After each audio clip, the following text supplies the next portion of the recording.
لبيك اللهم لبيك لبيك لا شريك لك لبيك إن الحمد والنعمة لك والملك لا شريك لك. أعوذ بالله من الشيطان اللعين الرجيم. بسم الله الرحمن الرحیم.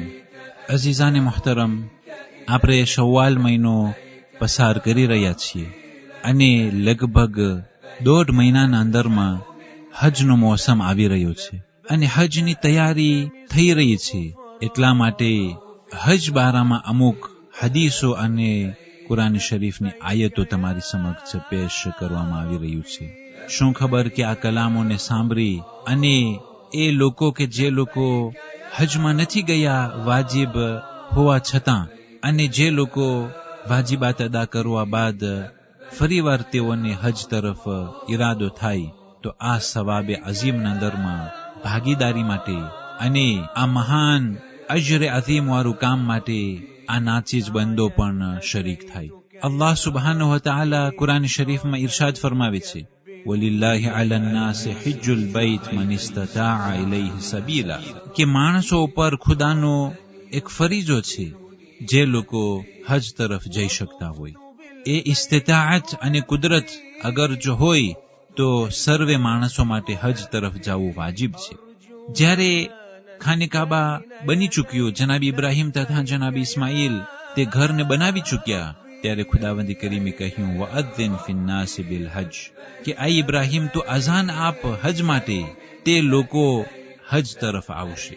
રિવાયતોના અંદરમાં છે કે જનાબ ઇબ્રાહીમ જ્યારે આ અઝાન આપી ત્યારે ખાને કાબાના આસપાસમાં બહુ જ ઓછા લોકો હતા, પણ જે સદા ઇબ્રાહીમ ઠેક ઠેકાને પહોંચી અને એ આલમુલ અરવાહમાં જે રૂહો હજી દુનિયામાં પેદા નહોતી થઈ, એ સર્વે અરવાહે જનાબ ઇબ્રાહીમ અલૈહિસ્સલામનું સદા સાંભળ્યા. જે લોકો ત્યારે લબ્બૈક કહ્યા તેઓને હજ દુનિયાના અંદરમાં આવીને નસીબ થઈ છે.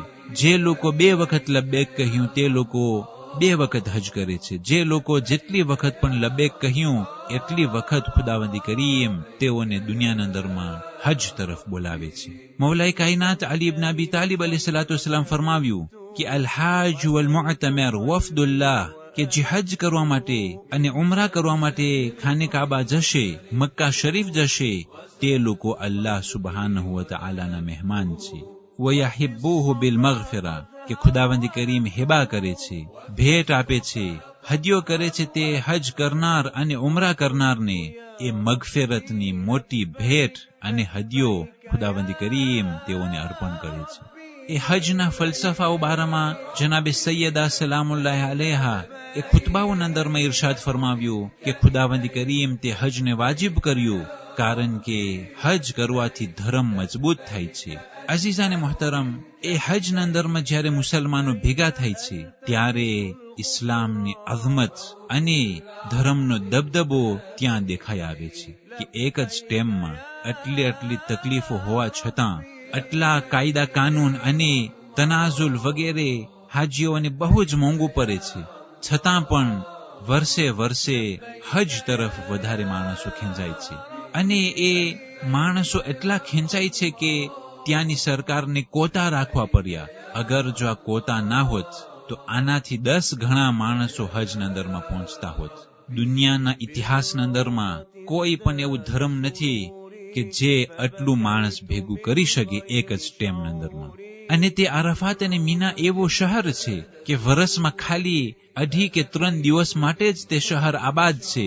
ત્યાર પછી આખા વર્ષના અંદરમાં તે શહેરમાં કે તે જગ્યામાં કોઈ રહેતું નથી. કોઈ એવી જગ્યા દેખાડો દુનિયાના અંદરમાં કે જે વર્ષમાં આ પ્રમાણે અમુક દિવસો મિલિયન માણસો ભેગા થાય ત્યાં અને આખું વર્ષ ત્યાં ખાલી હોય. એવી જગ્યા દેખાડો કે જ્યાં તવાફ માટે એટલા માણસો, મિલિયન માણસો સફા મરવા અને હજના અંદરમાં જેટલા પણ બધી ક્રિયાઓ છે એક જ સાઈઝમાં, એક જ કપડામાં, એક જ કિસ્મના એહરામમાં, ન બાદશાહ ન ગરીબ, કોઈ પણ ઇન્સાનના અંદરમાં તફાવત ન દેખાય. એ પ્રમાણે દુનિયાના ખૂણાઓમાં ક્યાંય પણ નજરે નહીં પડે. અઝીઝાને મુહતરમ, જનાબ ઇબ્રાહીમ અલૈહિસ્સલામની આ ઇખલાસનું આ એક કારણ છે અને ઇખલાસની બરકત ખુદાવંદી કરીમ આજ સુધી હજને આબાદ રાખી જનાબી ઇબ્રાહીમ તથા જનાબી ઇસ્માઇલની કુરબાનીઓનો આ એક નતીજો ખુદાવંદી કરીમ દેખાડી રહ્યો છે. لبيك اللهم لبيك لبيك لا شريك لك لبيك إن الحمد والنعمة لك والملك لا شريك لك. والسلام عليكم ورحمة الله وبركاته. الخير شربت غسلت قلبي وأنبت وفي الصفا قد هرولت وفي الصفا قد هرولت وقلت يا ربي لبيك لبيك يا ربي لبيك يا ربي لبيك لبيك ألجأ منك إليك لبيك يا ربي لبيك لبيك ألجأ منك إليك